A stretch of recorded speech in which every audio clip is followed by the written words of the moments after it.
In 1964, Dr. Martin Luther King Jr. was honored as the Nobel Peace Prize recipient. His Nobel Prize lecture entitled "The Quest for Peace and Justice" discussed problems of society from his era that related to racial injustice, poverty, and war. So why should our generation, born long after this speech, care? How does it apply to our world today? In his speech, Dr. King said, quote, "Modern man has brought this whole world to an awe-inspiring threshold of the future. He has reached new and astonishing peaks of scientific success. He has produced machines that think and instruments that peer into the unfathomable ranges of interstellar space.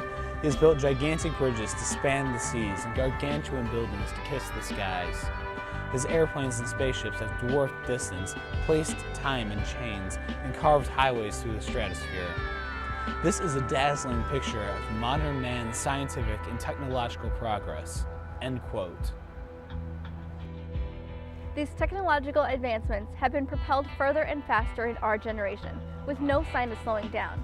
Dr. King also pointed out that, quote, "In spite of these spectacular strides in science and technology, and still unlimited ones to come, something basic is missing." End quote.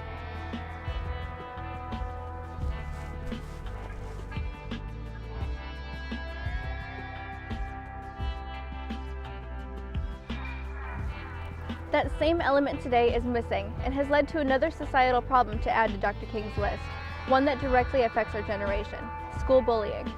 Dr. King explained, quote, "The richer we have become materially, the poorer we have become morally and spiritually.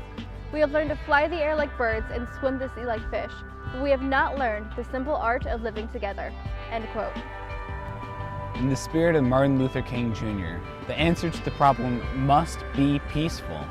The tactics to solve this crisis in schools have to be achieved through nonviolence. As he suggested for the problems of his time, quote, "We will try to persuade with our words, but if our words fail, we will try to persuade with our acts." End quote. Those who are the victims of bullying and those who are the observers of bullying do need to fight back, but with patience and understanding. Quote, "Violence is immoral because it thrives on hatred rather than love. It creates bitterness in the survivors and brutality in the destroyers. Violence never brings permanent peace." End quote.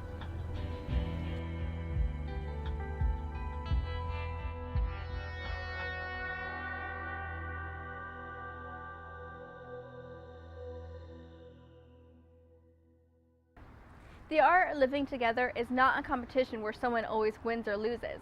It's about equality and respect for all people.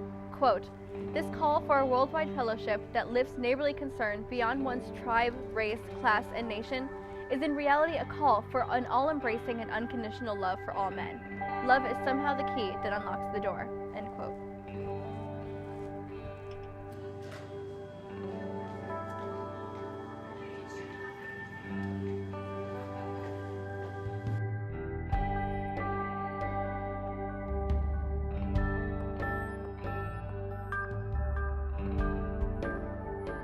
To resolve the problem of bullying, we must appeal, quote, "to the conscience of the great decent majority who through blindness, fear, pride, and irrationality have allowed their conscience to sleep."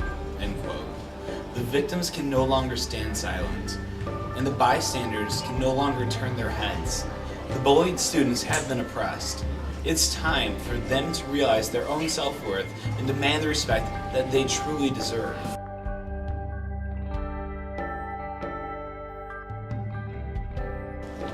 It's time for the decent majority to wake up and take action to support the oppressed, to give them a helping hand. The voices who have been whispering in the dark need to be heard.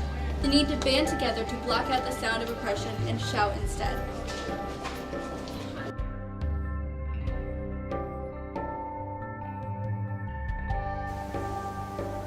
We have value. We have meaning. There is a purpose and reason for being in this world, and we will support those who are being oppressed.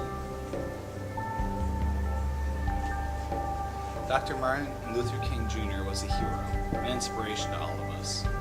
He might not be here today, but his ideals still remain.